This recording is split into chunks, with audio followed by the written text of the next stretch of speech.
Hello friends, चलिए शुरू करते हैं स्टोरी का पार्ट 1। माँ की तेज़ आवाज़ कानों में पड़ते ही पवन की नींद खुल गई। अक्सर ऐसी आवाज़ सुनने का आदी पवन लेटे हुए ही बोला, क्या हुआ माँ, आज फिर से सुबह सुबह क्यों शुरू हो गई? क्या करूँ, सुबह सुबह तुम्हारी पत्नी के साथ भजन गाए बिना मेरा दिन जो शुरू नहीं होता। कभी ऐसा हुआ है कि सुबह उठने पर बिना प्रवचन सुने या सुनाए एक कप चाय ही शांति से मिल जाए?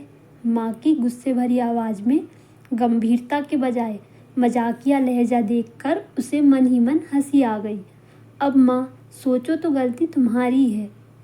सही ढंग से काम सिखाओगी नहीं तो बकबक तो करना ही पड़ेगा ना। तू तो चुप कर, जोरू का गुलाम। कितना सिखाऊं, कहाँ तक सिखाऊं? एक काम भी ढंग से नहीं कर पाती। चाय बनाएगी तो दूध शक्कर ऐसे डालेगी मानो इसके मायके से फ्री में दूध और चीनी आता है। एक मेरी बेटी रिया है, बचपन से ही घर के कामकाज में इतनी दक्ष है कि लोग उसके काम देखकर दंग रह जाते हैं। जैसा मैंने अपनी बेटी को सिखाया वैसा ही बहू की माँ ने भी कुछ सिखाया होता तो आज मुझे ये दिन नहीं देखने पड़ते। फिर हमेशा की तरह उसकी माँ देर तक बेटी की तारीफ और बहू की आलोचना में जुटी रही। उसके बाद दूसरे कामों में व्यस्त हो गई। पवन दोबारा सोने की कोशिश करने लगा कि तभी उसे याद आया, आज ऑफिस जल्दी पहुंचना है। वह बिस्तर से उठते ही पत्नी सपना को आवाज़ देकर बोला, सुनती हो, इतनी देर से रसोई घर में बैठी बैठी क्या कर रही हो? एक कप बढ़िया चाय तो पिलाओ, आज ऑफिस के लिए जल्दी निकलना है। सास को जवाब न दे पाने की व्यवस्था में वह पहले से ही भरी बैठी थी। मौका मिलते ही उसने अपना सारा गुस्सा पति पर उतार दिया और अपनी सास की तर्ज में पर ही बोली, रसोई घर में और क्या करूँगी, बैठे बैठे ऐश कर रही हूँ। मैं ठहरी गवार, मुझे क्या पता चाय कैसे बनती है। पवन बिना कोई जवाब दिए चुपचाप अखबार में नज़रें गड़ाए बैठा रहा।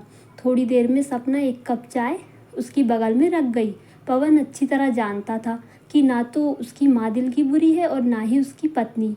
ज़रूरत पड़ने पर दोनों सारे ताने लड़ाई भूलकर एक दूसरे का पूरा ख्याल रखती है।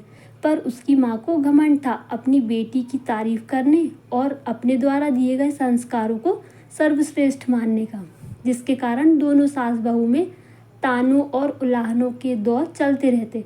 पवन इन दोनों के बीच कभी भी नहीं बोलता, अक्सर चुपचाप सब कुछ सुनता रहता। आस पड़ोस में रामायणी काकी के नाम से मशहूर उसकी माँ का उस मोहल्ले में अच्छा दबदबा था। वहाँ के छोटे बड़े सभी उनकी बड़ी इज्जत करते थे। आस पड़ोस का कोई भी शुभ कार्य उनकी सलाह लिए बिना बगैर संपन्न नहीं होता था। हर घर से उनके मधुर संबंध थे। अपनी बहू को भी वह दिल से चाहती थी, पर न जाने क्यों बहू की छोटी सी गलती पर भी उनके सामने आ जाती तो किसी आम सास की तरह उनकी जबान भी फिसलने लगती। पवन जल्दी से तैयार होकर 2 दिनों के लिए ऑफिस के काम से बाहर चला गया।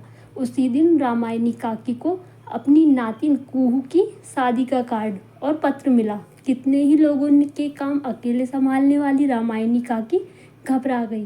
फ्रेंड्स, इसका पार्ट 2 भी आएगा, ज़रूर देखिएगा। Thank you.